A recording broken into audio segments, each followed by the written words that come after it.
cabe a mim fazer o papel de mestre de cerimônias aqui, sem muita competência, mas com muita boa vontade, né? E hoje nós teremos um ciclo de 3 palestras, seguido de debates. Eu estava conversando com a Delcio ali agora há pouco, em função da estrutura que a gente tem aqui, enfim, da própria desempenho nosso. A gente está achando interessante talvez fazer uma alteração, seguir com as 3 palestras, né, intercaladas por um coffee break, e em seguida o debate. Isso talvez faça com que a gente ganhe tempo para a tarde e a gente não precisar voltar. Mas, enfim, sem prejuízo nenhum da parte técnica. Então, essa é uma sugestão para a gente ver como é que a gente desenvolve. A gente vai começar com a palestra do professor Daniel Veras, que vai falar sobre projeto de durabilidade nas estruturas. O professor é coordenador do Laboratório de Materiais da Universidade Federal da Bahia, engenheiro civil, tem uma experiência bem grande já nessa área, né? Não só acadêmica, como também de prestação de serviço ao mercado. Então, a gente agradece, professor, pela disponibilidade de vir até aqui. Vamos, em seguida, contar com outra palestra que fala de durabilidade das estruturas, cuidados no projeto e controle na execução, do engenheiro Leonardo Braga Passos, da empresa PI Engenharia. Também agradeço, Leonardo, a boa vontade de vir aqui partilhar seus conhecimentos com a gente. Também é uma pessoa que tem uma formação acadêmica boa, sólida, e também complementada por uma experiência bastante grande no mercado de trabalho. E por fim, mas não menos importante, né, a palestra do professor Carlos Henrique, modernização na gestão do envelhecimento das estruturas, ele que é uma referência para todos nós aqui de Aracaju, acho que não tem ninguém aqui que tenha algum mínimo de conhecimento na área de engenharia que não admire o trabalho do professor. Eu mesmo sou pupilo dele há muitos anos, foi meu professor na graduação e aprendo há 30 e poucos anos que aprendo com ele. Nunca canso de aprender, porque ele nunca cansa de ensinar, né? Então a gente está sempre acompanhando aí. Então vamos contar também com a participação do professor Carlos Henrique, que tem tido nos últimos tempos um olhar voltado para essa questão que ele já classificou da geriatria das estruturas, né? Então isso é muito importante a gente prestar atenção nisso. Estamos conversando agora há pouco ali com Rodrigo e com Leonardo. Nossas estruturas estão ficando antigas, porque nossas cidades estão envelhecendo, né? A urbanização do Brasil se acelerou a partir da década de 60, então, assim, tem 60 e poucos anos que a gente teve um desenvolvimento grande das cidades e nossas estruturas estão ficando velhas mesmo. Então, a gente precisa começar a pensar sobre esse olhar. Então, assim, sem mais delongas, eu queria convidar o professor Daniel para vir para cá, para fazer a sua apresentação. O professor fique à vontade, né? E, em seguida, como a gente combinou, a gente já segue com a outra palestra e a gente faz o relatório de debates junto ao final.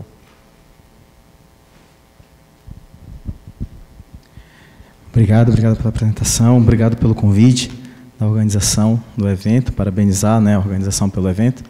E para mim é uma satisfação muito grande vir a Aracaju, uma cidade que eu tenho uma ligação muito forte.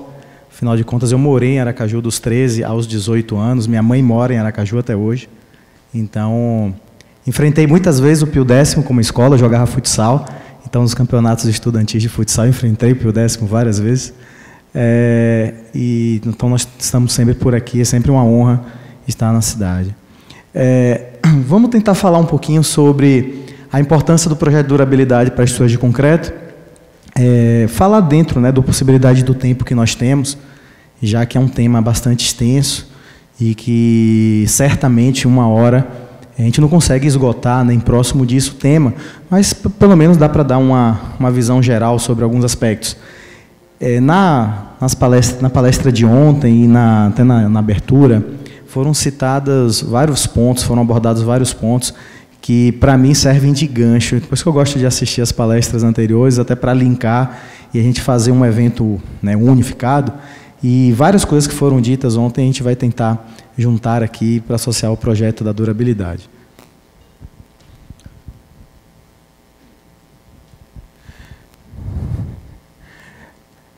Vamos lá.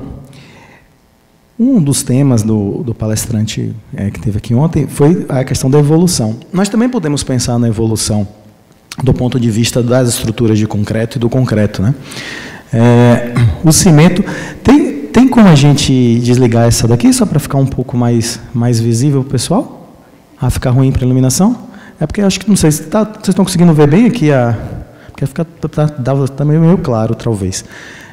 Mas, enfim, Entre 1758, né, nós tivemos aí a criação do cimento, foi desenvolvido, mas não foi patenteado, e apenas em 1824 é que nós temos aí o áspide patenteando. Naquele momento, pessoal, quando o cimento surgiu, ele surgiu como um material indestrutível, um material que nunca daria problema. Inclusive, o nome do cimento, o cimento Portland, foi associado a uma rocha, né? Em função da ilha de Portland, tem uma rocha cinzentada, e Portland na Inglaterra, né? Ilha de Portland na Inglaterra, e aí o cimento Portland recebeu esse nome porque era um material que seria como uma rocha, um material durável, um material que não teria nenhum tipo de problema, um material resistente ao fogo, que era um grande problema para os materiais daquela época, já que muitas cidades europeias tinham se acabado nos incêndios, né? Londres, Lisboa. Então, o matriz cimentícia surge como um material aí muito associado a isso. Naquela época, a grande preocupação, para não dizer que única preocupação do pessoal, era com a resistência. Vejam que muita coisa mudou de lá para cá. A gente não pensa só na resistência, né? Então, 1824. Só que essas edificações começaram a surgir há cerca de 100 anos atrás, como foi citado aqui, nós tivemos o desenvolvimento do concreto armado, e as edificações começaram a acontecer, os primeiros edifícios no Brasil da década de 20 do século passado, e aí começamos a ter cada vez mais edifícios. Só que foi necessário um determinado tempo para nós termos um número de edifícios suficientemente alto para que a gente pudesse associar a presença de patologias. Então o pessoal começou a ver coisas que não se imaginaria. Reação ao álcool agregado, que o pessoal não sabia muito bem o que era na época, ataque por sulfatos. O aço corrói ali dentro. Isso não era imaginado. Isso não era imaginado. Então foi uma coisa que foi acontecendo e que o pessoal foi observando à medida que o tempo passou. Nas décadas seguintes, nós começamos a ter outras preocupações, começamos a pensar em desempenho, né? O concreto, a estrutura de concreto não pode ser simplesmente algo ali para fechar, isolar e colocar pessoas dentro. Ela deve ter um desempenho. Os usuários devem ter uma satisfação em estar naquele local. Depois nós tivemos um aumento do pensamento sobre a vida útil, porque uma coisa é você começar a pensar sobre a durabilidade, tá? Uma coisa é você começar a pensar sobre a durabilidade, porque a durabilidade ela vai estar associada ao fenômeno. A vida útil não. A vida útil vai estar associada ao tempo para que aquele fenômeno comece a causar dano. São coisas diferentes. Uma coisa é você saber que aquela estrutura corrói, outra coisa é você saber a que ponto ou que tempo vai ser necessário para que aquela estrutura corroa até que ela comprometa o seu uso. Aí é um conceito de vida útil, já mudou um pouco. Tá? Em seguida, ciclo de vida, aí é mais novo, né? Final do século passado, início desse século, começamos a nos preocupar com o ciclo de vida. O que é que os materiais, eles podem ser, o que é que os materiais podem nos oferecer desde o seu berço ao seu túmulo? Uso de resíduos de construção civil, aonde a gente coloca aqueles resíduos de construção civil? O que é que a gente faz com eles? Como é que nós podemos aproveitar resíduos de outras indústrias na produção civil, né? Então, nós começamos a pensar sobre a vida útil desses materiais e dessas estruturas. Hoje, nós estamos muito na pegada ambiental, né? Pensando na sustentabilidade. O material precisa ser sustentável. Nós precisamos produzir materiais gastando menos energia, gerando menos CO2, porque em breve, isso já acontece em alguns países, em breve nós teremos valor de edifícios e valor de geração de CO2 por unidade. Quantos quilos de dióxido de carbono foi gerado para a atmosfera para produzir 1 metro quadrado daquela edificação? Isso é pegada ambiental.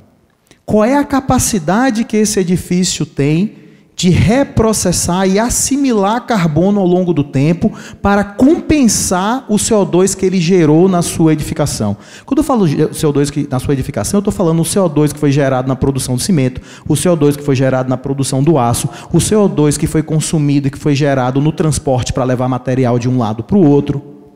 Tudo na edificação que envolve impacto ambiental. Como a gente consegue devolver aquilo? Esse é o paradigma que nós temos atualmente. A maior parte dos grandes investimentos internacionais estão focados aqui, neste ponto. E cada vez isso será mais pronunciado. Tá? Então vejam, estão percebendo como nós estamos falando da mesma coisa e como a evolução do pensamento aconteceu ao longo desse período? Né? O que nós vamos pensar daqui a 10, 20, 30 anos com relação à evolução disso? A gente não sabe ainda. né? Temos que resolver todos esses problemas que ainda não estão perfeitamente resolvidos. Quando nós falamos de uma estrutura durável, de uma obra durável, nós temos vários aspectos que nós devemos levar em consideração. Nós tivemos uma boa evolução das normas. A espessura de cobrimento, hoje, de uma estrutura é muito maior do que era 60 anos atrás. Antes era 15 milímetros, né? 20 milímetros, a gente está falando de 40. Então, veja, nós tivemos uma evolução das normas nesse sentido. Temos algumas normas que tocam em durabilidade, como RA e ataque por sulfatos. Temos as futuras normas de durabilidade, estão vindo aí 11 normas sobre durabilidade. Tenho a honra de coordenar esse comitê da ABNT. A gente está finalizando 11 normas que serão lançadas em breve. Mas vamos pensar de forma mais geral. Nesses últimos anos, o que é que nós tivemos, né? Evolução de aditivos e adições. Isso é extremamente positivo. Hoje nós temos adições minerais ativas, metacaolina, silicativa, cinza de casca de arroz, que produzem diversos concretos com características diferentes. Aditivos superplastificantes, superfluidizantes, de primeira, segunda, terceira, quarta ordem. Veja quantos materiais, quanta química hoje nós temos. Eu, quando aprendi definição de concreto, eu aprendi que era uma mistura de cimento, areia, brita e água. Isso é o cimento da pré-história, né? Porque hoje, um concreto que só tenha isso, é um concreto extremamente ultrapassado e com baixíssimo desempenho. Pelo menos alguma adição, algum aditivo você vai colocar nos concretos atuais para poder melhorar o desempenho. Então, essa evolução nos últimos anos foi bastante significativa. E aí, pegando um gancho do que foi falado aqui ontem também, nós tivemos uma grande evolução do cálculo estrutural. As ferramentas de cálculo estrutural evoluíram significativamente. Aí vocês podem falar, poxa, mas isso é bom, né? Por que está o sinalzinho de menos aqui? Porque é o seguinte, apesar da grande evolução do cálculo estrutural nos últimos anos, hoje nós dimensionamos estruturas mais esbeltas, não é verdade? Compara uma dimensão de um pilar de um edifício de 30 anos com um edifício hoje. As estruturas hoje são muito mais esbeltas. São mais esbeltas por quê? Porque nós passamos a ter um maior uso dos materiais. Os materiais começaram a ser produzidos mais próximos dos seus limites. Mais próximos dos seus limites. Em função da evolução do cálculo. Antes a gente colocava tanto fator de segurança por não ter domínio sobre o material que as coisas cresciam, né? Hoje a gente domina mais. Só que quando você faz isso, você torna as estruturas mais esbeltas, mas automaticamente você torna aquela estrutura mais próxima do seu limite. Porque quando você tinha uma estrutura muito robusta, ela aceitava mais desaforo, né? Ela tinha mais folga. Hoje as estruturas são mais esbeltas, elas estão muito próximas do limite dela, pela evolução do cálculo. Mas a pergunta que nós fazemos, esta evolução do cálculo estrutural, do ponto de vista mecânico, foi acompanhada da utilização dos conceitos da durabilidade nesses projetos? Porque se nós utilizamos a estrutura mais próxima do limite, hoje a gente tem que evitar com muito mais intensidade que uma estrutura corroa. Porque se ela corroer, ela está muito mais próxima do limite do que ela estava no passado. Então, eu acho que não aconteceu isso. Quando você pega um projeto estrutural, você continua tendo lá FCK e SLAMP. Tem algum indicador de durabilidade? Aquele concreto lá tem que ter qual coeficiente de fusão contra cloretos? Aquele concreto tem que ter qual coeficiente de fusão no estado não estacionário contra concretos? Contra cloretos ou outros sobre carbonatação? Tem que estar lá, isso é controle de qualidade, isso é questão de durabilidade. Assim como a gente faz um corpo de prova para determinar a resistência mecânica, a gente pode pegar um corpo de prova e determinar o coeficiente de fusão de cloretos para saber se aquele concreto que vai ser utilizado naquela obra vai atender uma vida útil de projeto solicitada. Essa evolução não aconteceu. Não aconteceu. Então, e aí eu pego, né, o gancho do que foi comentado ontem. Então, qualidade do cimento. Aí eu coloco no mais ou menos. Por quê? O nosso colega que palestrou ontem citou um edifício de 100 anos, que ele fez um estudo, que ficou impressionado com a baixa corrosão da estrutura. Todo mundo lembra disso aqui ontem, não foi? Pois é. Como era o cimento 100 anos atrás? O cimento era clinker, era aquele conceito básico de cimento. Era clinker gipsita, né? Era cimento. Seria o CP1. O original, o CP1. Praticamente 100% de clinker. Como é o cimento hoje? Por questões ambientais, que são muito importantes, mas por outras questões também, o cimento hoje tem menos clinker do que outras coisas. E quem dá alcalinidade à estrutura e quem protege a estrutura sobre vários pontos de vista na durabilidade são os compostos que estão no clinker. Então, as coisas mudaram. Então, o difícil é comparar uma estrutura que foi produzida com um cimento que era 100% clinker com a estrutura produzida com um cimento que é 40% clinker. É completamente diferente, né? Então, só para vocês terem uma ideia, olha só, a norma de cimento mudou agora recentemente, 2018, de novo, a última atualização.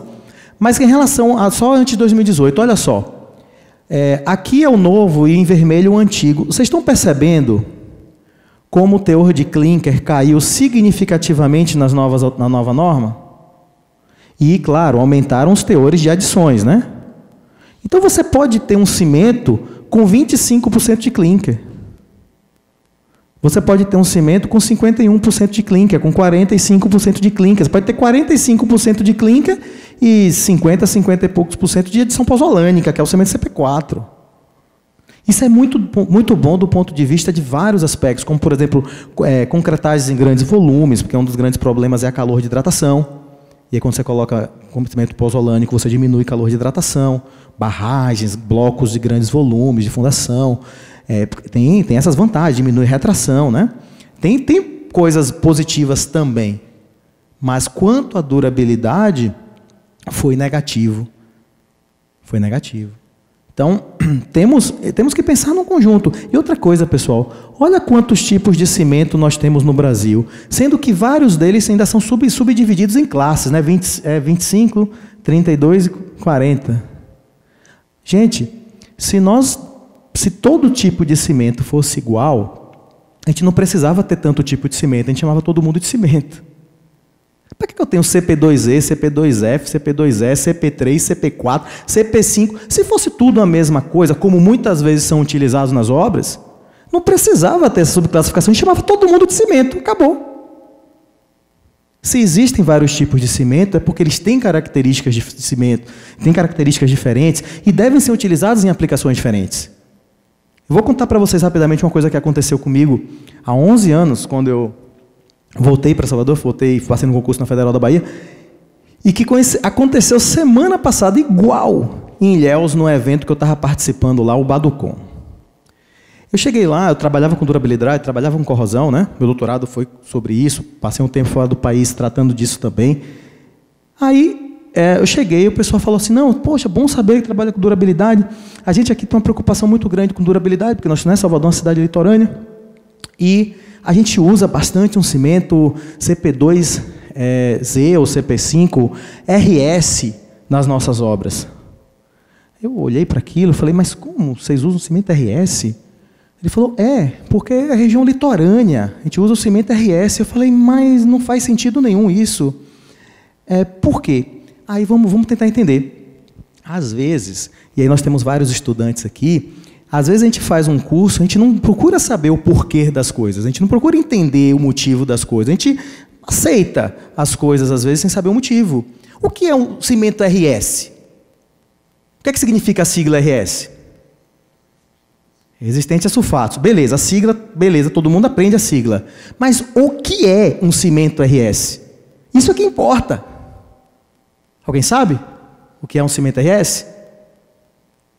Um cimento RS é um cimento que tem quantidade de alumínio baixa. Por quê? Porque o alumínio é que reage com os sulfatos formando etringita. Então, se eu diminuo a quantidade de alumínio na produção do cimento, eu tenho um cimento do tipo RS. Só que é o seguinte, pessoal, o alumínio tem uma coisa muito importante no cimento. Porque o alumínio tem a capacidade de se combinar com cloro e forma um cloroaluminato, que chama sal de Friedel. Então, se ele combina com o cloreto, ele não permite que os cloretos fiquem livres. Vocês estão percebendo que o cimento RS é o melhor para ambiente rico em sulfatos, estação de água, tratamento de esgoto, por exemplo, mas ele é o pior para o ambiente marinho? É o pior. Não precisa fazer ensaio nenhum para provar isso. Até fizemos, mas não precisa. Isso é conceitual. Isso é conceitual. Então, se o cara vai fazer um projeto de durabilidade e começa colocando um cimento RS para um ambiente marinho, ele acabou o projeto de durabilidade dele. Digo mais, vamos supor que o cara saiba disso, aí o cara vai utilizar um CP5 no ambiente, um CP2F, no ambiente marinho. Aí o cara fala, poxa, não, vamos fazer o inverso contrário, o exemplo contrário.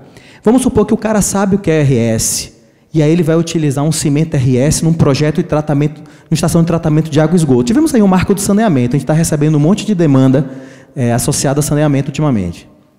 Aí o cara fala, não, eu sei que o cimento RS é o cimento ideal para utilizar nessa situação, mas ele não sabe por quê. Ele sabe que ele não sabe o porquê, que foi o que eu acabei de falar agora. Aí o cara sabe também que o pessoal está utilizando cada vez mais adições minerais, que as adições minerais melhoram as características do concreto. Ótimo, poxa, então eu vou usar o RS com adição mineral. Pô, legal. Aí o cara tem várias adições minerais à disposição dele. As duas mais utilizadas no Brasil são silicativa e metacaulin, né? Aqui na região deve ser também. Silicativa e metacaulin. Aí o cara na dúvida, vamos colocar o metacaulin. Vocês que estão com o celular aí, olha aí, composição do metacaulin. O que é metacaulin? Dá uma olhada aí, só por curiosidade. Composição do metacaulin.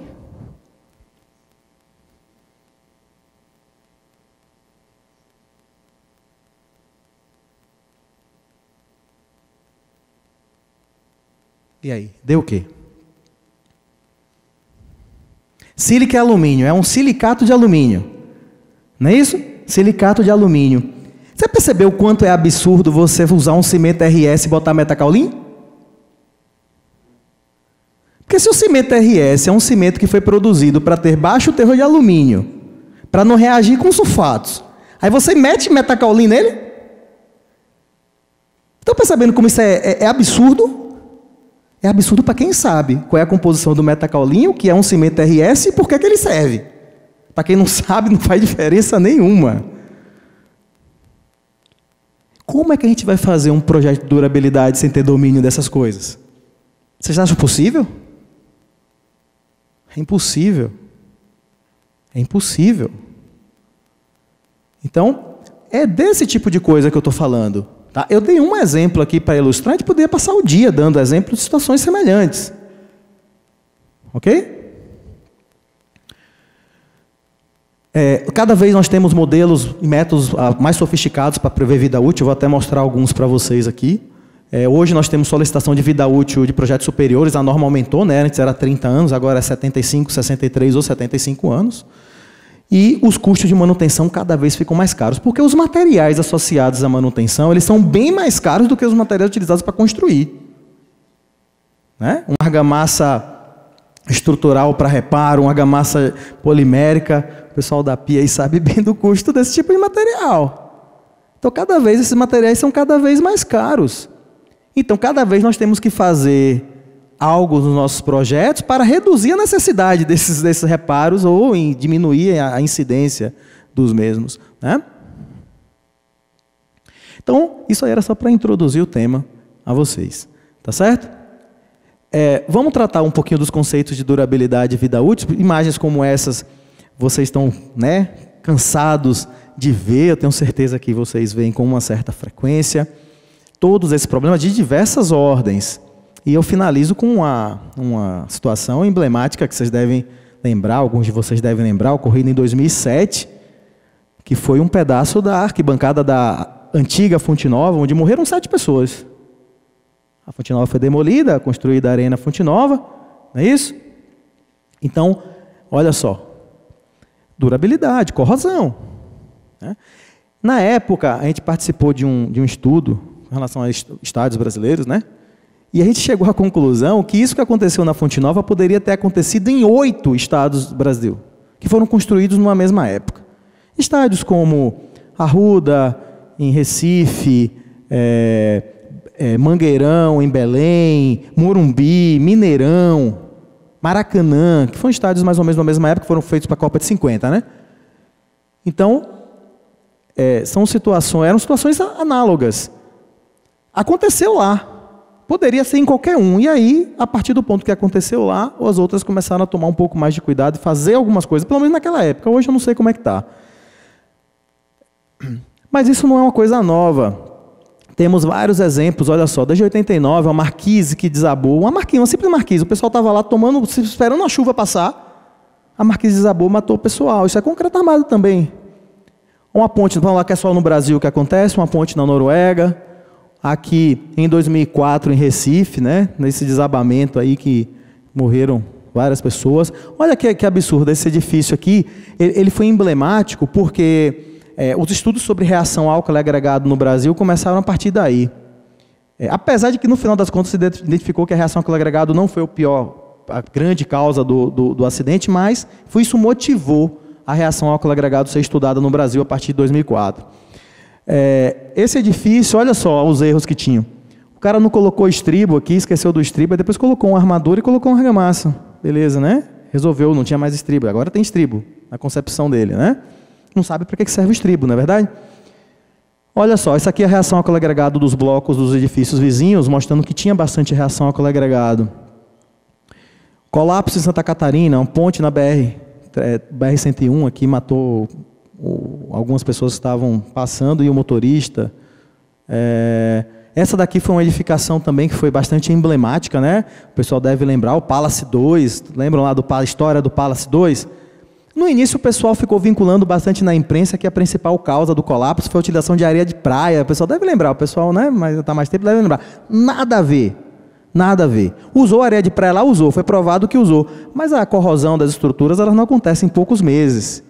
Né? Não acontece em poucos meses. Não foi a areia da praia. A areia da praia iria dar problema daqui a alguns anos, depois de alguns anos. Foi uma questão estrutural mesmo, né? Foi um erro em relação à armadura positiva e negativa nas varandas, que eram imensas. Então, olha só, aqui no Canadá, um pier de um porto, no Canadá também, aqui já na cidade, olha só. Voltando aqui, ó, Salvador tem 23 viadutos em situação crítica. A gente pensa em concreto armado, a gente pensa sempre em pontes, grandes estruturas, as coisas pequenas também. Olha só, creche onde menina morreu após cair de fossa e estava a costura deteriorada. Quer dizer, uma criança pisou numa fossa, uma tampa de fossa que é de concreto armado, né?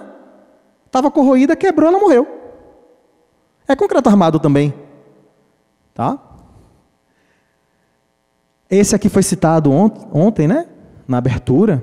O edifício, coincidentemente, esse acidente que aconteceu lá em Fortaleza, por falhas na execução de reparo, aconteceu no dia da abertura do Concreto Brasileiro de Concreto em Fortaleza. Eu lembro muito bem, no dia da abertura. Eu lembro muito bem porque eu estava chegando de um outro evento no exterior, eu fui direto para Fortaleza, e eu estava no táxi, deu a notícia, tipo 9h30 da manhã. Estava indo para do aeroporto para o hotel, deu a notícia do desabamento desse edifício. Assim, teve do ponto de vista, se tem algo positivo nisso, pelo menos os maiores especialistas de concreto e estruturas de concreto estavam em Fortaleza naquele dia, né? Então, pelo menos o laudo foi bem feito, as pessoas visitaram, foi feito um conjunto de profissionais para poder avaliar aquela situação lá. Mas é emblemático, né? No dia da abertura do Congresso Brasileiro de Concreto, que por sinal esse ano completa 50 anos, vai acontecer em Brasília, nós tivemos um desabamento de uma estrutura de concreto. Acho que isso é emblemático para a gente repensar algumas coisas, né? Então, tratando da durabilidade agora propriamente dita, olha só, nós temos várias definições sobre durabilidade. As que mais utilizamos estão lá nos comitês europeus, no comitê americano, ACI, que elas são praticamente iguais. Ela trata da capacidade de resistir à ação de intempéries, ataques, abrasão, qualquer outro processo de deterioração. Qual é o grande problema do conceito da durabilidade? É aquele lá que eu mostrei para vocês naquela evolução. Trata do problema, mas o aspecto fundamental não é abordado nessa definição, que é a questão tempo, né?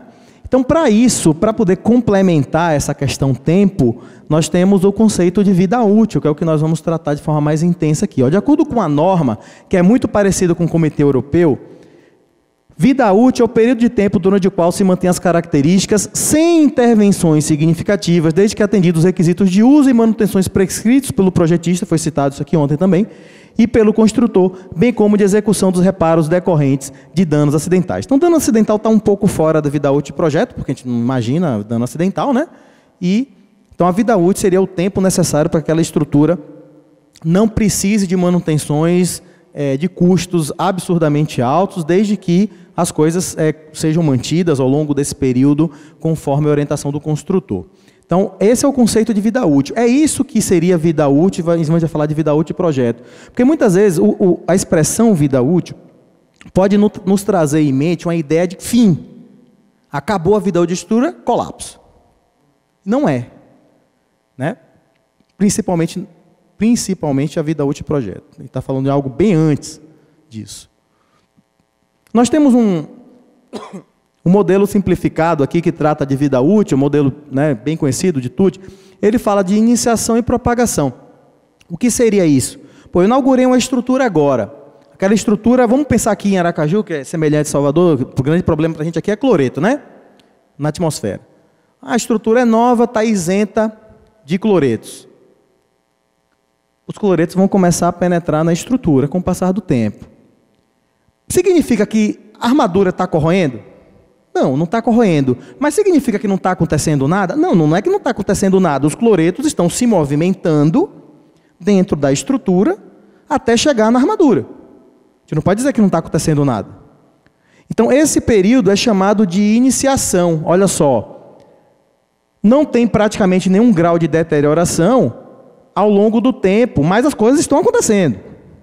Só que aí chega um determinado momento que a concentração de cloretos na armadura chega a um determinado valor que é suficiente para iniciar a corrosão e requebrar o filme passivo ali das armaduras, e nós começamos o processo corrosivo. Então nós temos agora a propagação, até um ponto que aquela corrosão seja considerada inaceitável. A pergunta é, quando é que a corrosão é considerada inaceitável? Aí existem vários parâmetros. Um dos mais utilizados, o pessoal tem alguns que utilizam, quando tiver uma perda de seção de 10%, quando tiver uma perda de seção de 15%. Né? Alguns de vocês já devem ter ouvido falar sobre alguma coisa disso. Eu acho que esses parâmetros de 10%, 15%, só devem ser levados em consideração quando a gente não tem informação nenhuma sobre a estrutura. Informação nenhuma sobre a estrutura. Quando a gente tem informação sobre a estrutura, a gente não precisa estimar tão grossamente dessa forma. Porque é o seguinte, quando a gente menciona uma estrutura, a gente calcula lá a densidade de armadura, divide ali pelo diâmetro das barras e vê o tamanho de barra, né? A quantidade de barras, não é isso? Aí a gente nunca, ou quase nunca, vai chegar num número lá de diâmetro de armadura que seja igual a um diâmetro comercial. Aí a gente pega o diâmetro superior, não é isso? Pô, vocês concordam que tudo entre o valor calculado e o diâmetro comercial é a folga que eu tenho? Então, para mim, isso é aceitável. Então, se eu calculo, deu 11, eu vou pegar uma armadura, vou pegar uma barra de 12,5. Pô, se aquela armadura tinha 12,5, eu calculei que ela tinha que ser 11. Se ela tiver corroído a ponto de ser 11,8, isso tem risco de causar um dano estrutural? Não tem nenhum. Por quê? Porque eu calculei que era 11. 11,8 é mais do que 11. Então, eu estou numa situação de vou ter que tratar aquela situação, vou ter que resolver aquilo, vou ter que refazer aquele cobrimento com concreto de melhor qualidade para evitar a entrada de cloretos, mas eu não preciso fazer nenhum tipo de reforço ali.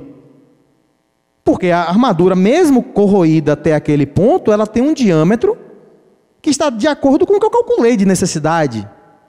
Agora, se eu chego e vejo que a corrosão chegou num ponto que aquela armadura, nesse mesmo exemplo, está com 10,5 de diâmetro, aí está numa situação de segurança, né? Porque eu calculei 11. Está 10,5, significa que a perda de seção já foi suficientemente alta para chegar na situação de insegurança. Aí eu penso em fazer um reforço. Estão percebendo a tomada de decisão em função dos valores medidos? Mas em função dos valores medidos, não é em função do que você olha.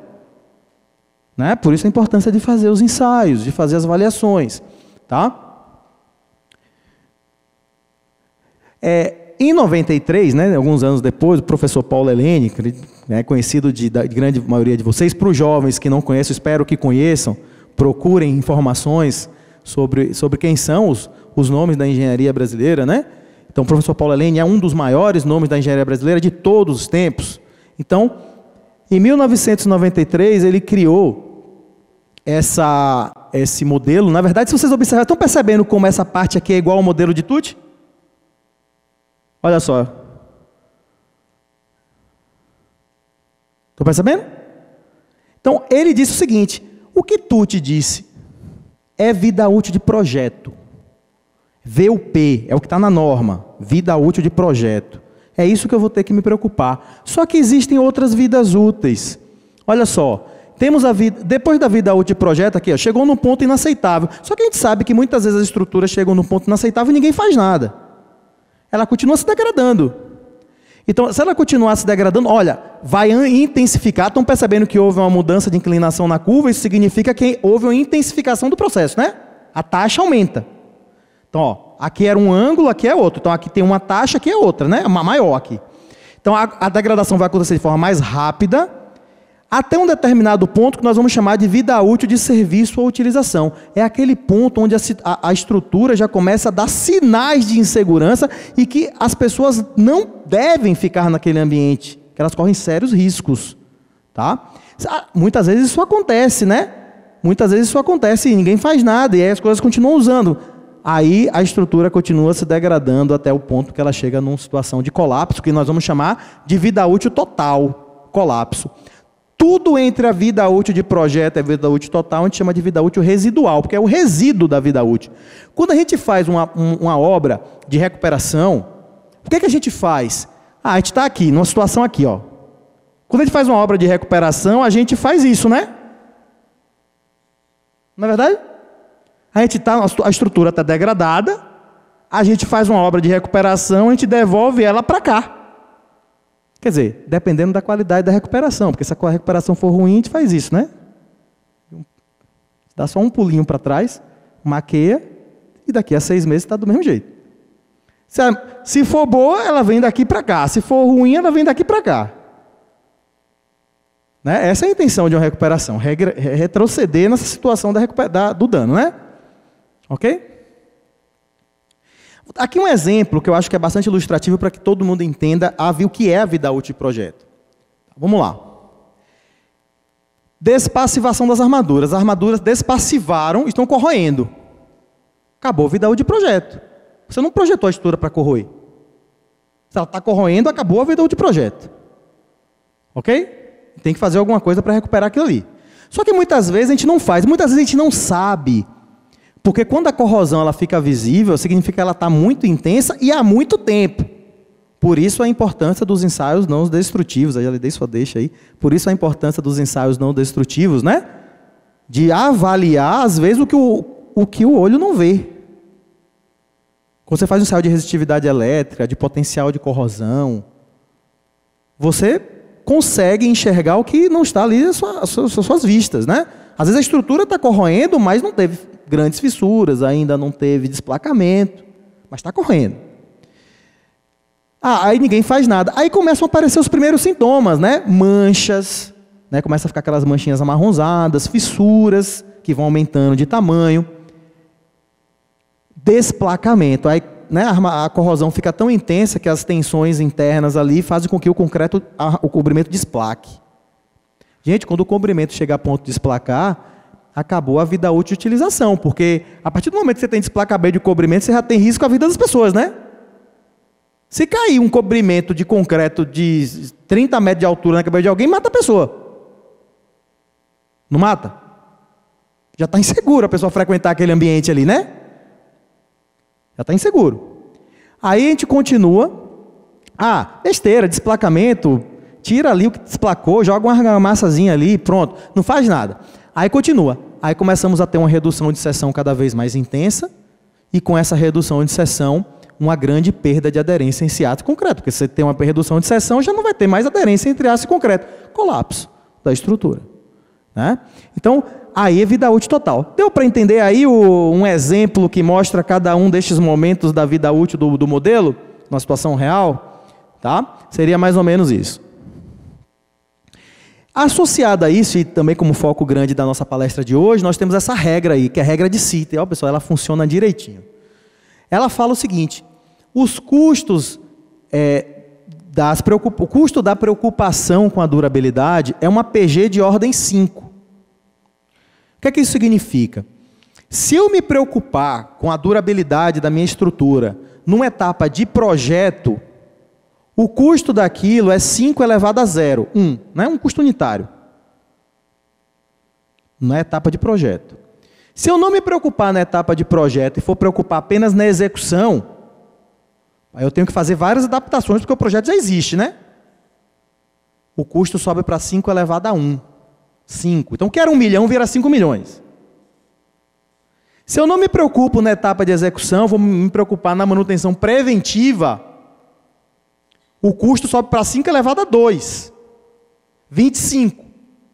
E se eu não me preocupo na manutenção preventiva, vou me preocupar na manutenção corretiva, sobe para 5 elevado a 3. 125.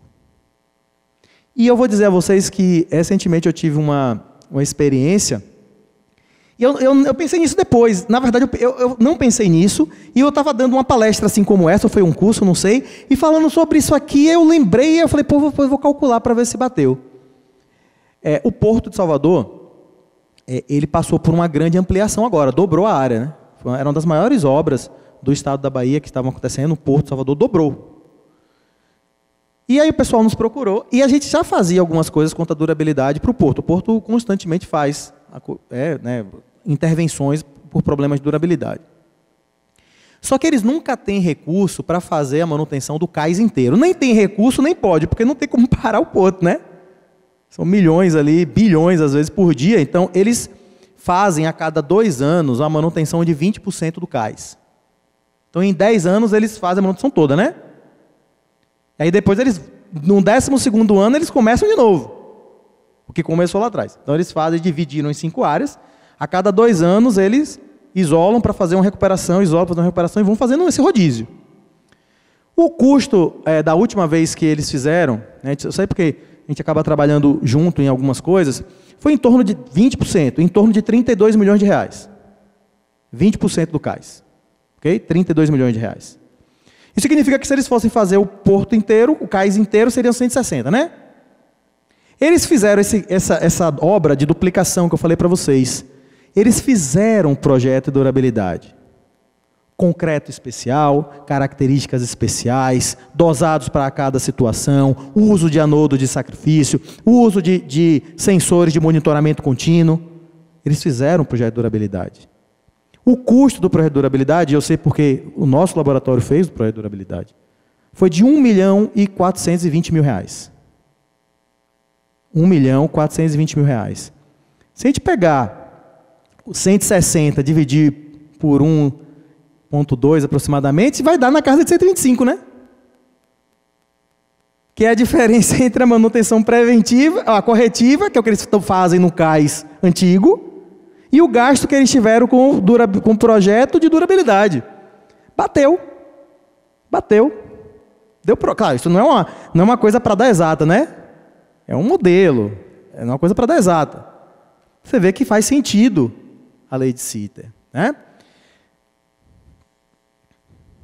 Então, aqui é uma associação da lei de Sitter com o modelo de Tutt, né? As etapas, não, os momentos, digamos assim, né? De iniciação e propagação, onde é que está cada um deles. Apenas associando as duas coisas.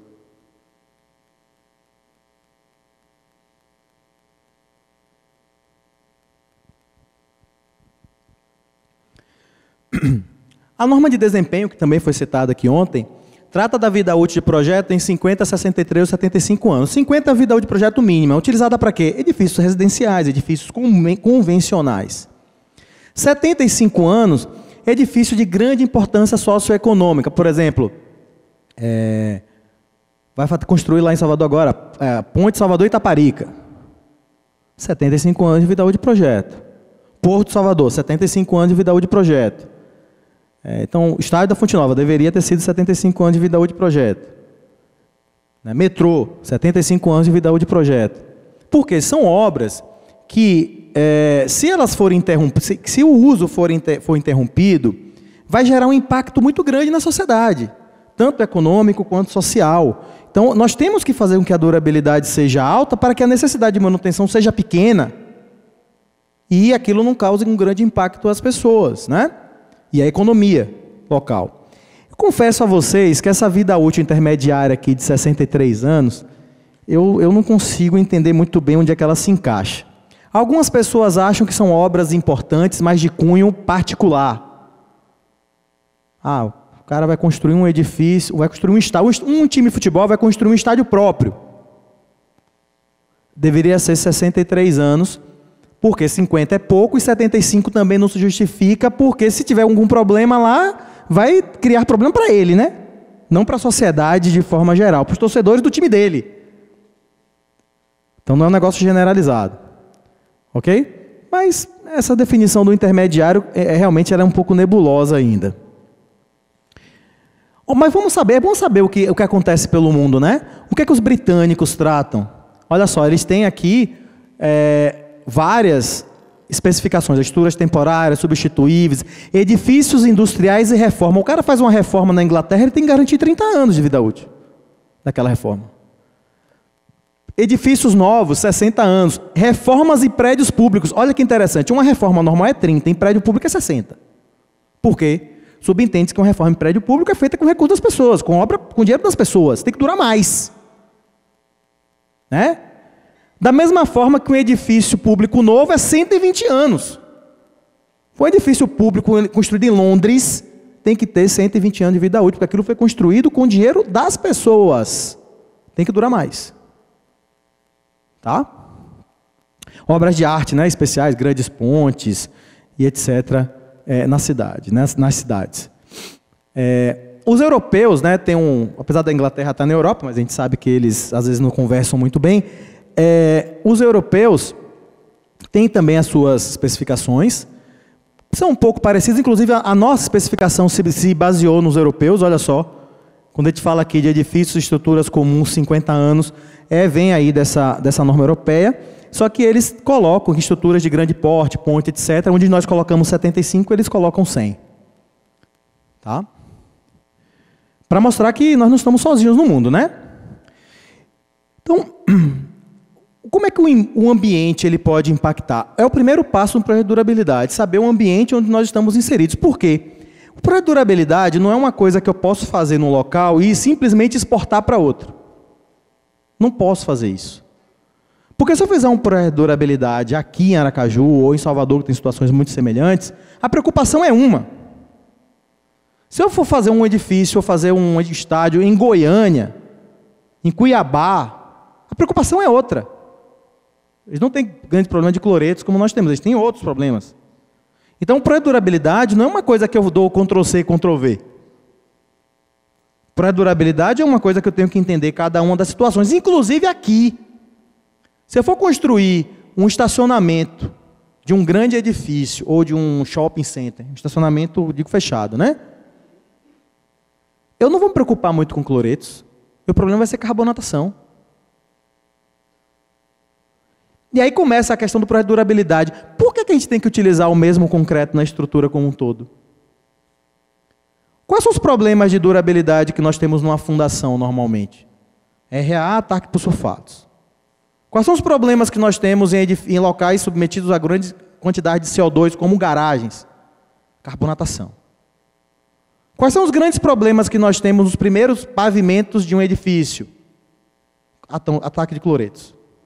Carbonatação um pouquinho, mas principalmente ataque de cloretos. A partir de uma determinada altura, praticamente nada. Vocês estão percebendo que são 4, no mesmo edifício, são 4 situações de durabilidade completamente diferentes? Por que não especificar um concreto para cada parte? Se os concretos são produzidos diferentes, são lançados diferentes, em dias diferentes. Por que os concretos não podem ser diferentes? Não pode ser um concreto de alta durabilidade para a fundação, para as características da fundação. Um concreto de alta durabilidade para os pavimentos de garagem, para as condições da garagem. Um concreto com alta durabilidade para os primeiros pavimentos de um edifício, para a condição de cloretos. E lá, 11º, depende do local, andar para cima, você não precisa ter grandes preocupações com a durabilidade, ou menores preocupações, porque não chega a nada praticamente. Eu acho que tem que ser medido. Isso é um projeto de durabilidade. Ok?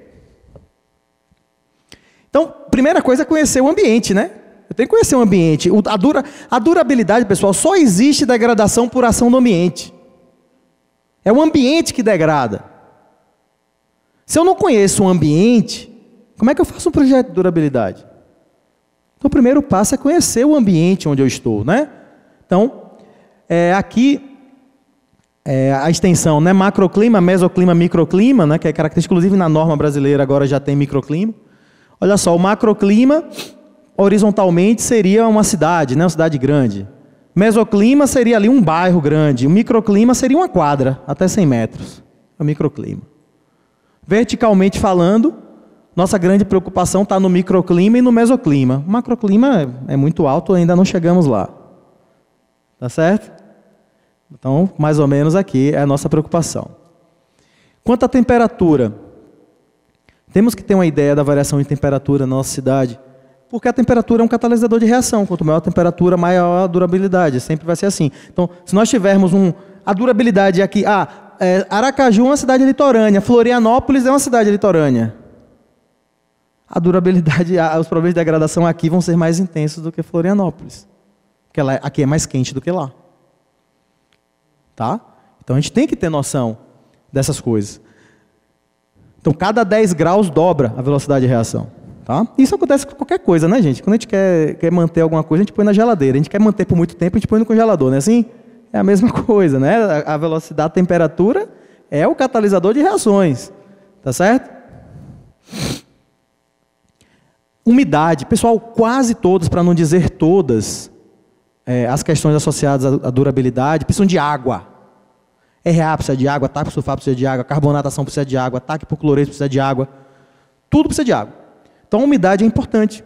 Se vocês observarem aqui, olha só, um gráfico é de umidade relativa do ar e o outro é de potencial de corrosão. Vocês estão percebendo como eles são paralelos? Quando diminui um, diminui. Quando o outro aumenta, aumenta. Quando diminui, diminui. Estão percebendo? Então, quanto mais úmido for o local, maior o problema de durabilidade que nós vamos ter. Então, estamos ferrados, né? Porque nossa região aqui, a gente é quente, é úmido, tem cloreto, né? É o combo completo, né? Para problemas de durabilidade. Tá certo? Com relação à chuva ácida, né, aqui, felizmente, nossa região, a gente ainda não tem tantos problemas com chuva ácida. Normalmente, litoral não tem grandes problemas com chuva ácida, né? Para a gente ainda não é um problema. E a questão da poluição, carbonatação nos grandes centros urbanos acaba sendo um problema com formação de ácido carbônico.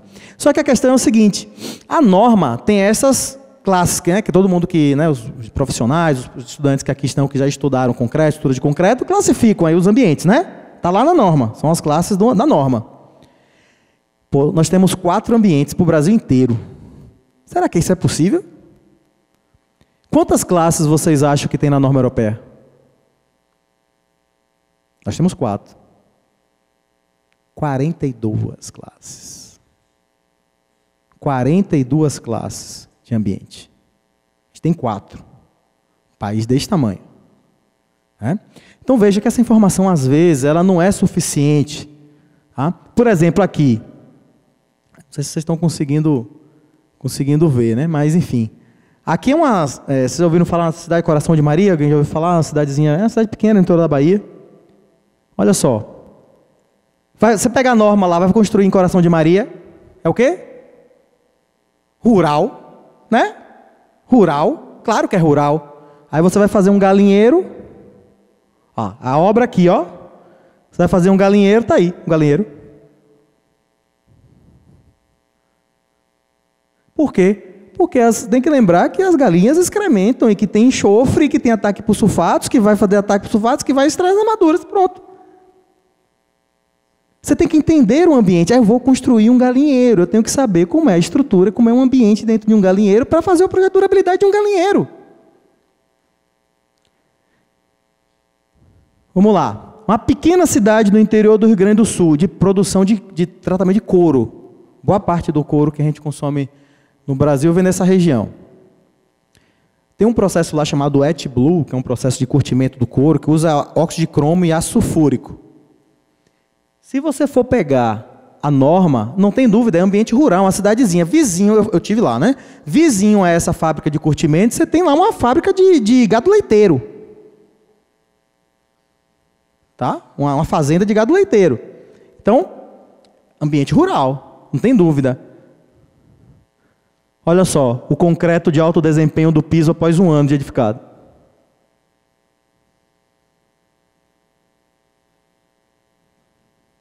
Por quê? Porque no processo de produção tem ácido sulfúrico.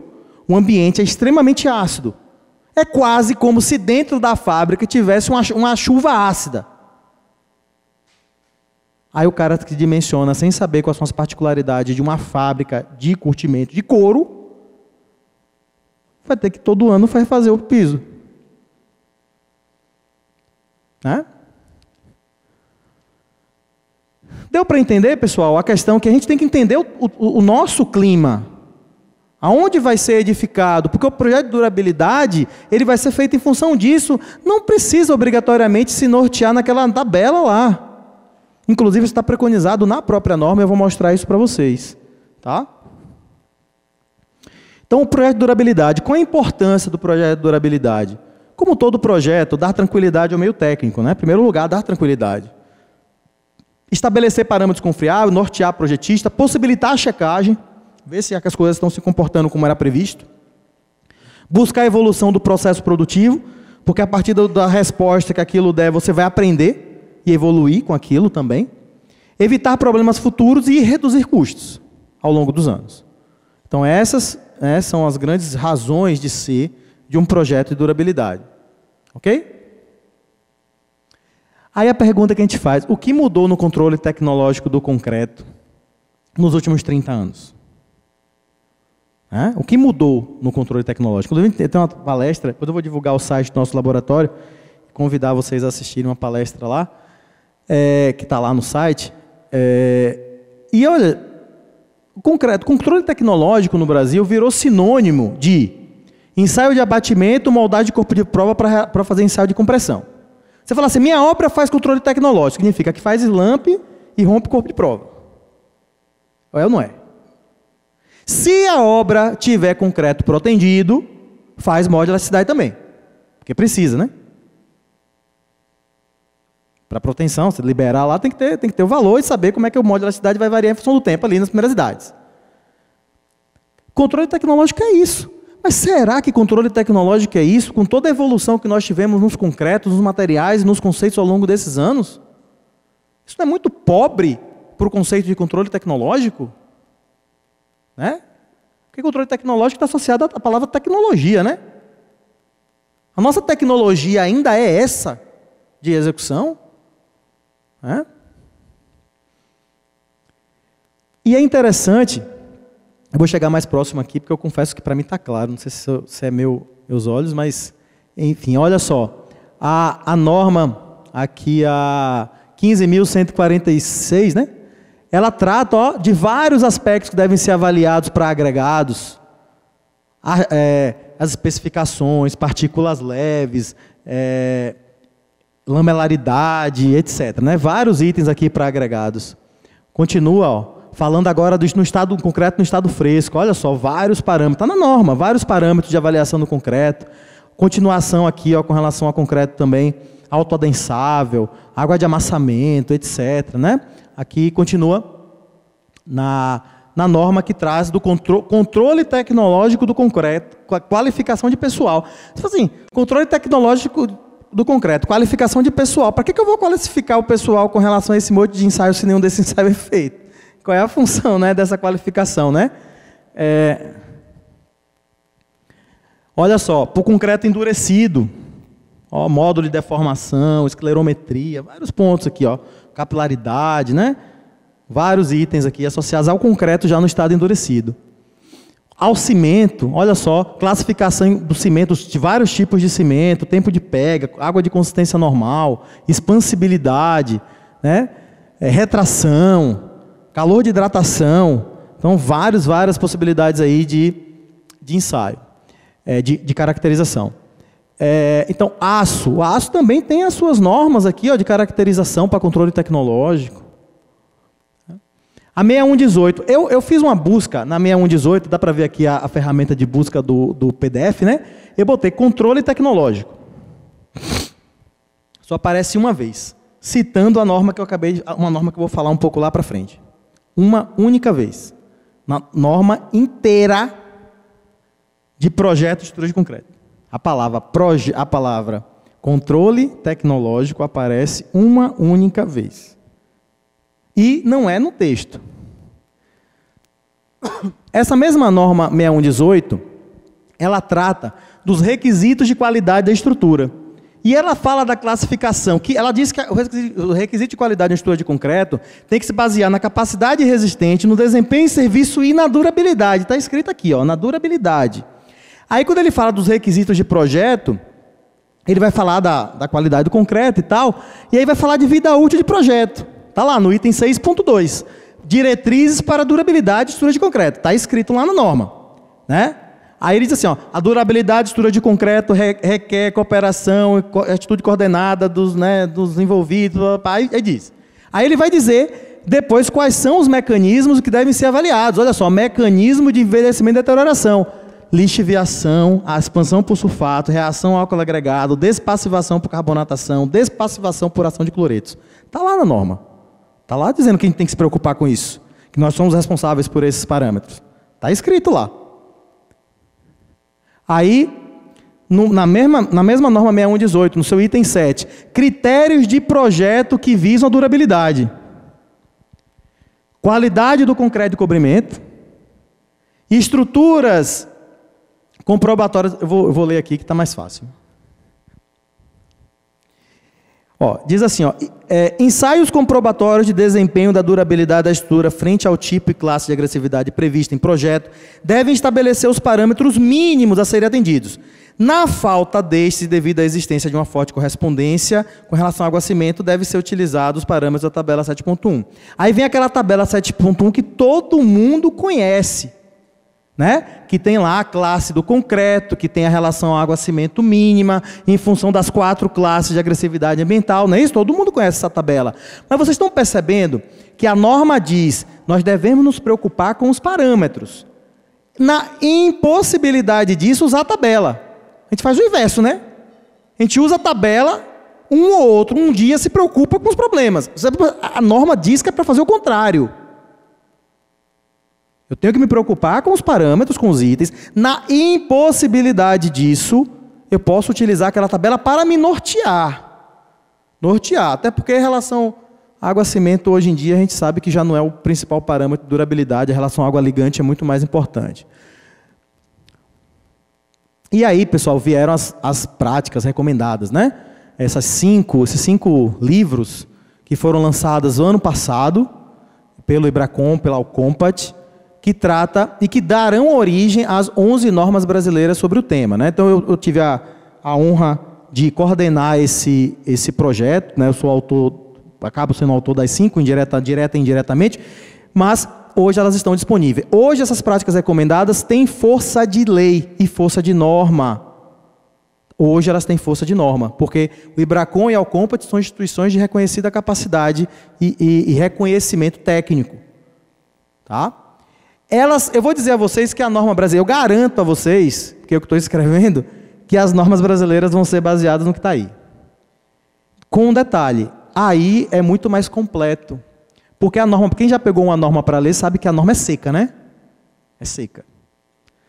Não é o caso. Aí é um texto discutido, que mostra os parâmetros, mas explica os motivos daqueles parâmetros, para que haja um entendimento e um domínio um pouco maior, até dos resultados que você pegue um dia no ensaio que você mande fazer.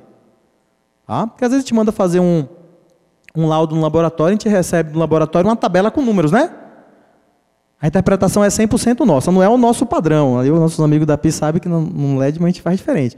Mas é o padrão que a gente tem aí dos laboratórios que fazem ensaios. Tá?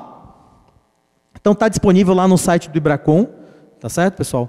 Vocês podem entrar, quem for sócio tem 50% de desconto para comprar, tem uns benefícios lá no próprio site do Ibracon.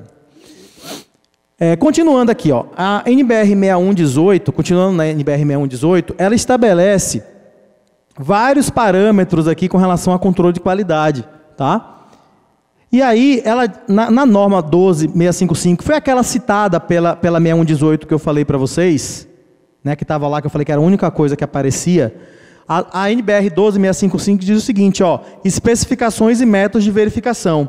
O controle tecnológico dos materiais componentes do concreto deve ser realizado de acordo com as respectivas normas brasileiras específicas. Então, nós não temos que avaliar e fazer controle tecnológico apenas do concreto, nós temos que, às vezes, avaliar os próprios materiais utilizados. Já pegamos vários agregados em Salvador que tinham um teor de sulfatos e sais solúveis muito superior ao permitido pela norma, que se você utilizasse, você não precisaria nem de cloreto no ambiente, você estava metendo cloreto no concreto.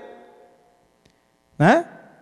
Porque, vocês concordam? Se eu uso um agregado que tem um teor de sais, cloreto, sulfatos solúveis alto, eu já estou produzindo concreto com ele.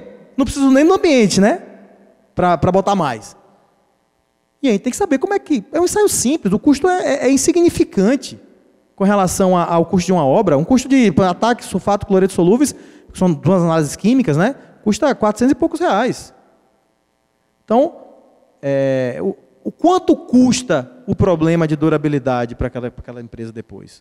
Né? Que é o que a gente vê, né? Que o pessoal nos procura no laboratório. Vou dizer para vocês que 90% das vezes que batem na nossa porta ou mandam e-mails no nosso laboratório, que é especializado em durabilidade, é para resolver problema. Problema grave. 10% é para evitar problema. A ideia seria evitar problema, né? Evitar problema sempre. Então, essa norma 12655, ela aborda, né? Ela fala aqui do... realmente minha vista está muito ruim, talvez esteja um pouquinho desfocado. Deixa eu ver aqui. Ensaio de controle, aqui diz aqui, ó. Aparece aí o coisa? Aparece, né? Aparece aí a setinha? Aparece. Ensaio de controle e recebimento. Ele fala assim, ó, ensaio de consistência, ensaio de resistência à compressão. Beleza, esses são os que a gente faz, né? Slump e ensaio de resistência à compressão. Beleza, estamos cumprindo. Esses daí a gente está cumprindo bem. Mas ele continua dizendo no seu anexo A, ó. De uma maneira geral, a estrutura de concreto apresenta um desempenho satisfatório quando exposta a variadas condições ambientais, incluindo contato com água e solos contendo agentes agressivos. Entretanto, determinadas condições de exposições podem comprometer a vida útil de uma estrutura, caso não sejam tomadas medidas adequadas para prevenir ou reduzir o risco potencial de deterioração. A tabela 1, resultante de uma compilação de procedimentos e normas internacionais, mostra algumas propriedades recomendadas do concreto em função dos níveis de agressividade dos ambientes, como medidas preventivas para evitar a deterioração precoce das estruturas. Então aqui, ó, essa é a tabela 1 que fala dos ambientes. Isso aí está preconizado na norma, veja que não é nenhuma invenção. Mas por que a gente não faz essa avaliação dos materiais e componentes? Por que a gente não faz essa avaliação geral que a gente está falando aqui? Tem dois grandes paradigmas. O primeiro é conhecimento. Gente, não especifica nada quem não conhece. Se eu não sei o que é, como se dá a carbonatação, eu não sei o que é, como se dá a reação com agregado, eu não sei o que é, como se dá o ataque por sulfatos, eu não sei o que é e como se dá nada disso. Como eu vou me preocupar com isso quando eu for construir? Se eu não sei nem o que é aquilo. Né? Então esse é o primeiro paradigma. As pessoas têm que saber o que é, tem que ter o interesse de buscar informação nesse sentido. Saber o que é. Só vai especificar e só vai passar a fazer algo quem conhece.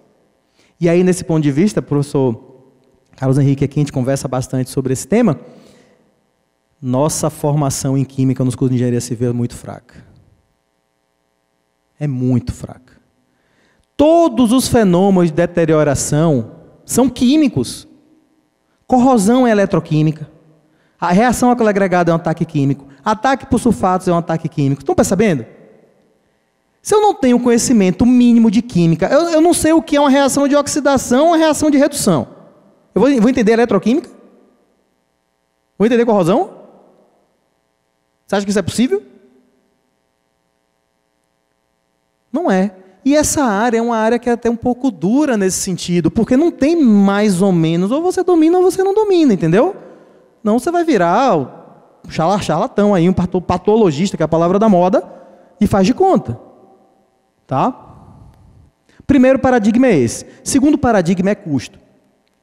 Nós passamos muito tempo fazendo controle tecnológico baseado em SLAMP e controle de resistência, que são ensaios muito baratos. Porque a tecnologia envolvida é inexistente, né? Quando a gente vai fazer ensaios associados à durabilidade, os valores são mais altos. Por exemplo, eu não sei quanto é que custa aqui, mas lá, dependendo da empresa, da qualidade da empresa, um rompimento de corpo de prova varia de 50 a 100 reais. Aqui é mais ou menos isso também? Pessoal que tem... Lá varia, né? Claro, tem empresas melhores, empresas piores, com qualidade melhor e maior. Um ensaio de RA, reação alquilo agregado, ataque por sulfatos, custa 1.300. Então, para quem estava acostumado a pagar 60, 70, 80 no rompimento de corpo de prova, pagar 1.300 no ensaio de RA, que agora subiu até para 1.450, é um negócio assim, fora da realidade, né? Porque ele se acostumou. Não é que seja caro, é porque ele está fora da realidade do que está acostumado a fazer. Então, penetração de água sob pressão, ensaio de carbonatação. Ensaio de carbonatação demora quase 3 meses, né? Por isso que é uma coisa para fazer na etapa de projeto. Determinação dos coeficientes de fusão de cloretos é uma coisa que, dependendo da qualidade do concreto, demora de 28 dias a 4 meses. Concretos fracos, 28 dias. Já tive um concreto que, para fazer um ensaio de determinação do coeficiente de fusão, eu gastei 6 meses. Já ouviram falar no porto de Pecém, Fortaleza, no Ceará? Os maiores portos do Brasil hoje. Quem dimensionou a parte de concreto foi o nosso laboratório. Lá, a especificação de vida útil de projeto era 120 anos. 120 anos. Então, para você fazer um concreto para ter vida útil de projeto de 120 anos, o ensaio de penetração de cloretos vai ser longo pra caramba, né? Porque para o ensaio acabar, o cloreto tem que passar. Então, quanto maior a qualidade do concreto, mais longo é o ensaio. Então, já fiz um ensaio desse, que custa R$3.200 e dura 6 meses. Me pergunta, é uma pergunta óbvia, não é nenhuma crítica. A pessoa vai fazer uns ensaios, a primeira pergunta que faz é qual é o prazo de entrega, né? Aí eu falo para ele, olha, migração de difusão de cloreto. Eu falei assim, o prazo é indeterminado. Torça para que seja o mais longo possível. Porque se eu entregar teu resultado rápido, significa que seu concreto não tem durabilidade nenhuma. Porque diretamente o concreto ruim, ele vai acabar rápido o ensaio. O concreto bom, ele vai demorar mais o ensaio. Entende? Eu não sei qual, depende da qualidade do concreto, eu não sei o tempo que vai levar.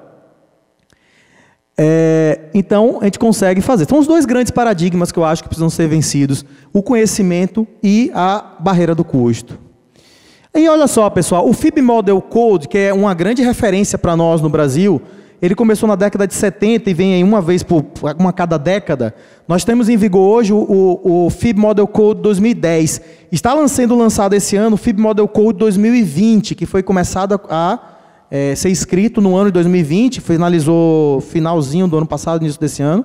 Tem representantes do Brasil inteiro, ou do mundo inteiro, inclusive do Brasil. Que é a Federação, né, Internacional do Concreto, e norteia as normas brasileiras. As normas brasileiras são quase cópia do FIB Model Code. É quase uma tradução do FIB Model Code às normas brasileiras. Então, o que está vindo no FIB Model Code 2020, se preparem, que vai ser a norma brasileira na próxima atualização. Se preparem.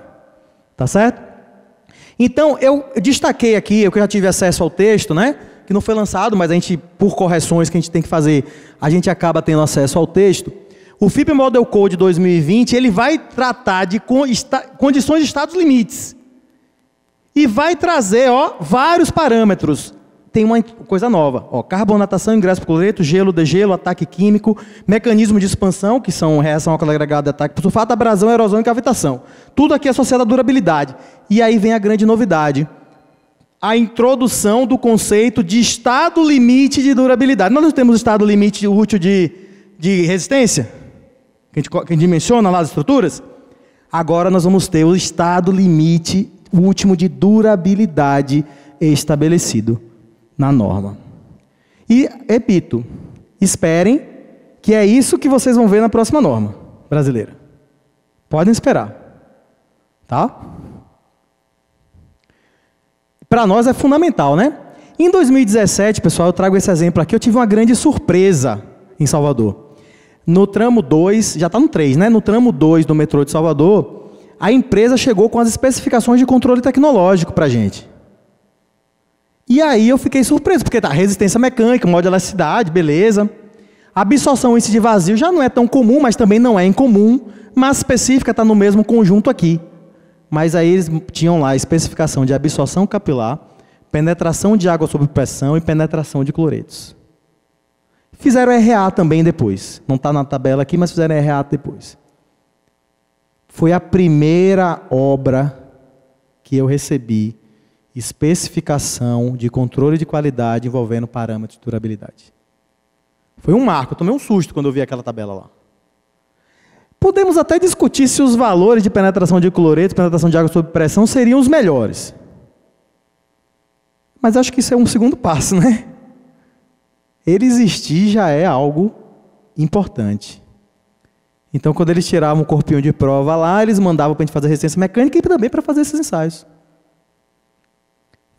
Esperamos, tivemos já outras obras, depois inclusive residenciais. Tá? Então, pessoal, nós temos 4 níveis de abordagem com relação à durabilidade. O nível 1 é o nível que está todo mundo acostumado, o nível que eu aprendi também no meu curso de graduação, que é o método, abordagem prescritiva, baseada no consumo de cimento, na relação água-cimento ao aglomerante, no cobrimento, no FCK, no tipo de cimento. Não é assim que a gente dimensiona a estrutura hoje em dia? Baseado nesses parâmetros? Isso não vai gerar uma estrutura com vida útil de projeto de 50 anos, pessoal. Não estava gerando com 30. Não mudou de 30 para 50 em 2014? As edificações hoje, com 30 anos, estão em bom estado? Você que avalia tantas estruturas aí. Não, né? Não estão. Significa, então, que não estava dando para 30. Quanto mais para 50. Né? Baseado naquela questão de cobrimento, FCK, que é consumo de cimento, que são importantes, mas também são questionáveis. A gente sabe que hoje temos vários parâmetros de durabilidade mais importantes do que esse. Baseado naquilo, não vai chegar em 50 anos. Não vai chegar. Esqueçam, não estava chegando em 30. Nós estamos tentando introduzir o nível 2 de abordagem, que é uma abordagem mista, que está associa tudo que está aqui com indicadores de durabilidade, coeficiente de penetração à água, coeficiente de permeabilidade ao gás, coeficiente de penetração de cloretos, resistividade elétrica. Aí são indicadores de durabilidade. Então, quando nós associarmos esse com esse, a gente já começa a conversar em 50 anos. Começamos, se for bem feito, a gente começa a conversar com 50 anos. Tá? Estamos tentando aí arduamente com cursos, palestras. Eu estou na sequência aqui só esse mês, acho que já é a 5ª palestra sobre esse tema, fora um curso de 14 horas. A gente está tentando, né? Outros colegas também ajudando nisso, a gente está tentando disseminar o conceito desse nível 2. Os níveis 3 e 4 de abordagem, eles já existem no mundo, mas para nós ainda é algo um pouco... a gente não consegue enxergar a curto prazo a utilização desses conceitos. Vamos primeiro tentar consolidar o nível 2, que ainda está longe, para depois pensar nos níveis 3 e 4 de abordagem. Os níveis 3 e 4 de abordagem, eles utilizam tudo que está aqui e mais modelos preditivos, modelos matemáticos mais simples, que é o nível 3, para a vida útil de 100 anos, e mais complexos, que seriam modelos mais sofisticados, que é para muito mais do que 100 anos. Já existe isso, eu vou mostrar vários exemplos para vocês. Olha só, essa é uma ponte belíssima em Lisboa, né? A Ponte Vasco da Gama, no Rio Tejo. É a 5ª maior ponte do mundo, com 7 quilômetros. Foi construída em 1998. 98, nós estamos falando de 34 anos, é isso? 24, né? 24 anos. 24 anos, essa ponte foi uma das primeiras obras de durabilidade com base em uma abordagem de desempenho, nível 3 de abordagem. Aqui foi produzido em atmosfera marinha, né, com corrosão para cloretos. Foi dimensionado aí para 100 anos. Detalhe, vocês sabiam que essa obra emblemática de Lisboa foi construída por construtora brasileira? Sabiam disso? Assim como o metrô de Lisboa foi construído pela mesma empresa. A pergunta é, se a construtora brasileira faz lá, por que ela não faz aqui? Porque aqui não tem exigência. Se é mais caro, ela vai fazer aqui para quê? Se é uma obra pública. Não é? 1998. A gente não está falando de ontem, não, viu? Está falando de 98. 98 o Brasil tomava 3 cocos da França na final da Copa, né? Só para lembrar. Certo? Olha, viaduto Millau na França, 343 metros de altura. Olha a altura dessa ponte, pessoal, que ponte linda. Pô, fazer manutenção nessa ponte deve ser caro, não deve? Imagina a estrutura que você tem que montar para fazer manutenção numa ponte como essa. Aí o pessoal se preocupa com isso, né? 2004, condições piores do que a do Rio Tejo, vida útil de 120 anos, um concreto aqui que deveria resistir inclusive ao congelamento das estacas. Tá? Concreto dimensionado para um sistema de gelo-degelo brutal para a vida útil de 120 anos. Ponte Rio Antirion, na Grécia, 2004 também, foi dimensionado para carga passante com eficiente de cloretos. Modelagem em concreto de alto desempenho para 120 anos. Veja, a gente não está falando... Então, eu fiz questão de colocar as antigas para não parecer que é algo de ontem, né? Quem está falando de 20, de 22, de 24, de 18 anos, está falando de coisa que já tem um tempo. Né? Ó, a Ponte Príncipe do Canadá, ponte de quase 13 quilômetros, de 1997, um concreto de alto desempenho para 100 anos, uma região que tem problema de corrosão por cloretos e abrasão pelo degelo. Tá? Foi feita toda uma modelagem de perfis de cloretos em função do tempo, aquele nível 4 de abordagem, que é o mais duro dos 4 lá, foi utilizado. Pô, não sei o que aconteceu aqui, né? A tabela descaracterizou. Mas, enfim, é uma tabela que vocês conhecem, está na norma, né? Das classes de agressividade ambiental, o risco de corrosão significante. Todo mundo usa essa tabela aqui para dimensionar a estrutura de concreto. Aquela que está lá na norma. Só que todo mundo conhece essa tabela, mas ninguém conhece o parágrafo que vem depois da tabela. Olha o que está escrito nesse parágrafo. Opa. Isso aqui é uma tabela, viu? Porque eu não sei porque saíram as linhas. Mas depois da tabela, logo na sequência, tem lá: o responsável pelo projeto estrutural de posse de dados relativos ao ambiente em que será construída a estrutura pode considerar a classificação mais agressiva do que é estabelecida na tabela 6.1. Está escrito. Aí vem com aquilo que eu falei para vocês, do galinheiro, lá do negócio, né? A norma diz que se eu conhecer o ambiente e tiver condições específicas daquele ambiente, desde que ele seja mais agressivo do que a tabela, eu posso desconsiderar a tabela. Está escrito na norma, gente. Não é nada contra a norma fazer isso, não. Está lá. Está escrito isso na norma. Né? E aí, olha só, nós fizemos pioneirismo aqui com relação a... Hoje, não sei como é que está, depois o Carlos pode falar sobre isso aqui em Aracaju. Nós criamos um mapa de agressividade ambiental na cidade de Salvador. Hoje nós já temos mapa de agressividade em Salvador, nós já temos em Recife, nós já temos em Vitória, nós já temos em Lisboa, nós já temos em Aveiro. O primeiro mapa foi em Salvador. Nós temos um mapa de agressividade, a gente não precisa utilizar a tabela. Eu preciso saber qual é o bairro que eu vou construir. Eu sei qual é a agressividade ambiental do bairro que eu vou construir. Tá? Isso é um mapa de agressividade, tá, pessoal? Aqui, ó, você vê que o local mais agressivo de Salvador é aqui, ó, Itapuã. Ó. Ok? Estão percebendo como a cidade... Aqui é a Baía de Todos Santos, né? Vocês estão percebendo como a cidade baixa é bem menos agressiva do que a cidade alta? Esperado, né? Pô, uma baía, água parada, você tem menos spray marinho do que o mar aberto. Se fosse pela norma, todo mundo era classe 1, né? Todo mundo está na beira do mar. Não é isso? Mas na prática não é. E eu sei quando eu faço um mapa, eu vejo a classificação. Isso não é, isso é feito, é medida, tá, pessoal? São sensores que são espalhados na cidade inteira durante 1 ano ou 2 anos e esse mapa é gerado. É claro que para fazer uma coisa como essa, tem que ter envolvimento de Sinduscon, tem que ter envolvimento da ABS, tem que ter... Porque isso não é algo de um pesquisador, isso não é algo de uma construtora, isso é algo da categoria. Né? Da categoria. Eu tenho quanto tempo ainda? Estou extrapolando o tempo. Sim. Eu percebi que eu até comecei depois, né? Mas, vamos lá. Vou passar rápido aqui só para vocês verem. As etapas do projeto de durabilidade. É o pré-projeto, projeto estrutural, os materiais, método de proteção e monitoramento contínuo. São as 5 principais etapas aqui, tá? Para tentar passar rápido, não vou poder discutir como estava discutindo até agora. O pré-projeto, olha só, aqui foi um projeto que a gente fez de uma construtora, e duas torres, né, que seriam edificadas. Nós fizemos, eles queriam fazer um mapa do empreendimento. Nós fizemos um mapa do empreendimento para eles. Ó, classificamos, olha só, os mapas de agressividade quanto a cloretos e sulfatos do empreendimento. Eles fizeram toda a locação da obra em função dos mapas do local dele. Não era do bairro, era do local. Porto, olha só, o porto, quando ele foi duplicado, ele foi feita aqui a avaliação, eles queriam só do cais, fizemos ó, estação outono, inverno, primavera, verão, para cloretos. Fizemos para sulfatos também, outono, inverno, primavera, verão, tudo foi dimensionado em função dos mapas de agressividade do Porto de Salvador. Tá certo?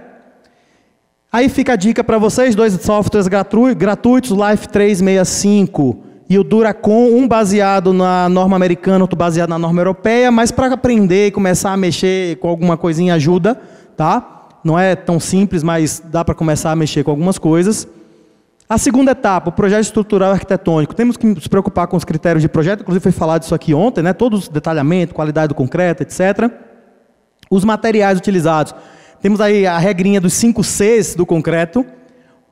Temos que analisar a característica do concreto, falei para vocês aqui sobre cimento, por exemplo, composição, compactação, cura e cobrimento, né? São os 5 Cs que nós devemos nos preocupar com relação ao concreto para um projeto de durabilidade. Com relação à avaliação dos componentes, existe uma norma, olha só, tem um equipamento, né, que acelera a corrosão de forma industrial, e essa mesma construtora que fez aquele empreendimento, aquelas 2 torres que eu mostrei para vocês, eles testaram tudo que eles iriam utilizar na obra que tinha metal. Porque eles queriam usar tudo de mais alta durabilidade para não ter problema com fechadura, com dobradiça, com chuveiro, com absolutamente nada. Então eles fizeram, olha só, os testes sendo feitos, avaliação dos produtos, depois do ensaio feito, para ver o que passa. Ó, 3 luminárias, eles estavam na dúvida se comprava da marca A, B ou C. Vocês teriam dúvida depois do ensaio? Não, né? Marca C com certeza, não é isso? Mas eles têm como saber isso olhando as delas novas? Não, só depois do ensaio, né? E eles compraram todas dessa marca C, de alta, que se mostrou mais durável. A pergunta é, eles gastaram para fazer o ensaio, mas quanto eles economizaram? De reclamação, de imagem da empresa, de substituição de peças, não é? Essa é a conta que tem que ser feita. Com certeza. Então, olha só, luminárias, até esquadria foi testada de alumínio. Ó, eles testaram até o que não precisava, que eu falei que não testa, que não vai dar nada, que foram até as pedras naturais que foram utilizadas na obra. A pedra natural não vai reagir com cloreto, né? E a gente faz toda a avaliação, ó, ao longo do tempo, de perda de massa, perda de seção, é uma avaliação de laboratório mesmo, tá, pessoal? É um resultado indo para a prática. Taxa de corrosão, calculamos e mostramos tudo. Os métodos de proteção, né, temos aqui os impermeabilizantes, os materiais de revestimento, as armaduras e peças de proteção superficial. Entre as que nós mais destacamos aqui, por exemplo, a armadura galvanizada. Nós temos as armaduras poliméricas reforçadas com fibras que estão chegando com força, porque nós temos contato com as empresas que produzem. Temos uma demanda da área de saneamento gigantesca nessa área, dos portos gigantesca nessa área. É uma coisa que com certeza nos próximos anos vai evoluir muito rápido. Já temos procedimentos de cálculo, que é baseado no estado limite último do esmagamento do concreto, né? Não pode ir para o aço, porque essa barra não tem muita ductilidade. Mas está lá, já tem prática recomendada sobre dimensionamento de estruturas com barra de FRP. No próprio site do Ibracon vocês também acham isso.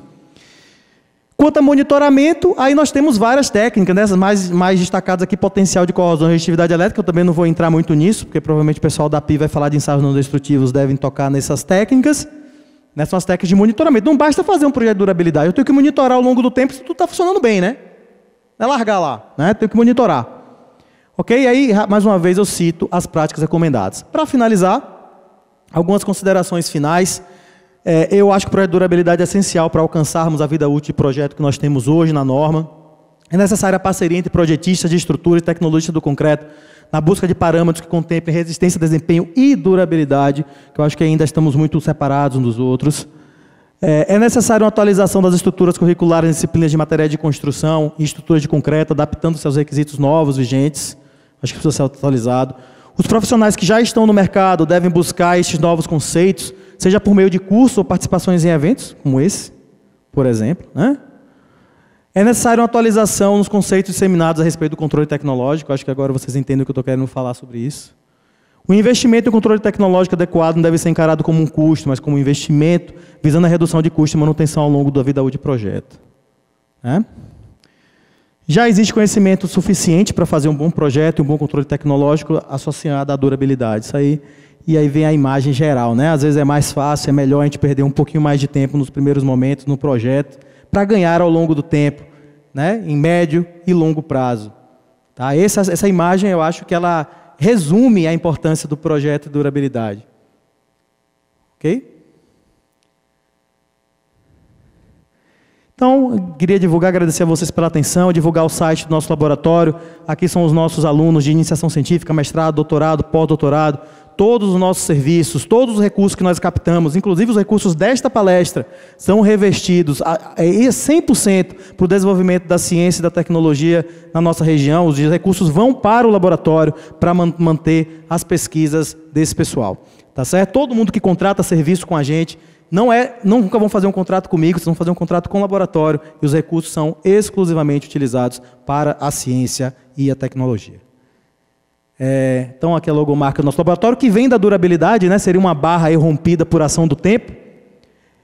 Então, esse é o nosso site. Divulgo nosso livro de estruturas de concreto, já está na 2ª edição, ano que vem talvez lance a 3ª. É uma obra que envolve grandes profissionais da nossa área, né? Já tem uma rodagem aí. Temos um livro também, levanta aí seu exemplar, o livro de Ciência dos Materiais Cimentícios, que foi lançado ano passado, que envolve, aqui foi um grande momento de satisfação para mim, esse livrinho aqui, envolve todos os principais conceitos de ciências dos materiais cimentícios que nós temos, desde concreto com fibra, até no último que a gente tem até um concreto dos sonhos, né, que é o final, que é o desenvolvimento tecnológico, tem até concreto em gravidade, que daqui a pouco a gente vai começar a desenvolver para construir em outros planetas, né? Então, tem todos os tipos de concreto com fibra, tudo que vocês puderem imaginar, e para mim foi uma satisfação muito grande, porque eu coordenei essa obra, né, participei dos capítulos, todos os capítulos, e aqui eu tenho 12 alunos que passaram por nós, sendo mestrado ou doutorado, então já é uma formação dando resultado prático, tá certo? Todos os autores aqui são ex-alunos nossos. Então, divulgar o nosso programa de pós-graduação em Engenharia Civil, conceito 5, né, conceito de excelência nacional em mestrado e doutorado na nossa área, na Universidade Federal da Bahia. Divulgar o 4º Congresso Brasileiro, o 4º Congresso Luso-Brasileiro de Materiais de Construção Sustentável, que vai acontecer em Salvador de 9 a 11 de novembro. Estamos trazendo grandes especialistas do Brasil e Portugal, são 9 convidados internacionais, tá? E já temos aí cerca de 190 inscritos, são 250 vagas, tá? Então, em novembro, vai acontecer esse evento, tá certo? Vocês entrem lá no site, depois vocês vão ter mais informações. Então é isso, obrigado, peço desculpas, passei um pouquinho o meu tempo, é que o assunto é bastante vasto mesmo, e obrigado a vocês pela atenção.